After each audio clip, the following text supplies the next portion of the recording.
শিক্ষক মণ্ডলী, ছাত্র, নন ট্রেনিং স্টাফ এবং গার্জেন এবং উপস্থিত অন্যান্যদের শিক্ষক দিবসের আন্তরিক অভিনন্দন,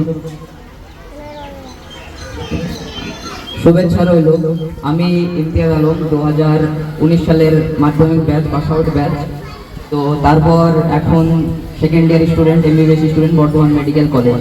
তো আজকে আমাদের কাছে খুবই বিশেষ দিন, 5ই সেপ্টেম্বর, সর্বপল্লী স্যার শ্রী রাধাকৃষ্ণনের জন্মদিন।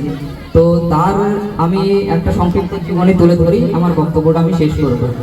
তো 1888 সালের 5ই সেপ্টেম্বর তামিলনাড়ুর এক দরিদ্র ব্রাহ্মণ পরিবারে জন্মগ্রহণ করেছিল এই সর্বপল্লী শ্রী রাধাকৃষ্ণন স্যার।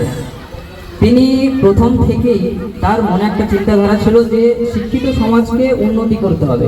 শুধু শিক্ষিত সমাজ নয়, তার পাশাপাশি যে পলিটিক্সের ব্যাপারটা সেটাও তার মাথাতে ছিল।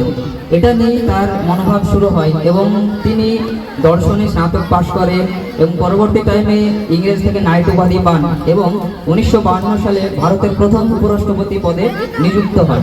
ঠিক তার 2 বছর পরেই তাকে ভারতরত্ন পুরস্কার দেওয়া হয় এবং 1962 সালে প্রথম রাষ্ট্রপতি পদে নিযুক্ত হন।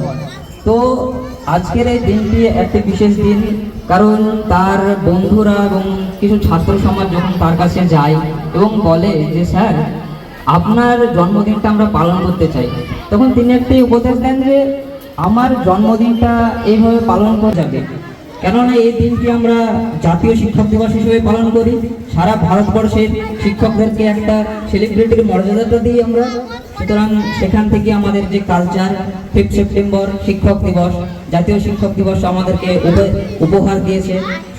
এবং তিনি সমস্ত কাজ কিছু করার পর 1888 থেকে 1975 সালের 17 এপ্রিল মাসে তিনি পরলোক গমন করেন। এবং এই বলি আমি আমার সংক্ষিপ্ত বক্তব্য শেষ করছি।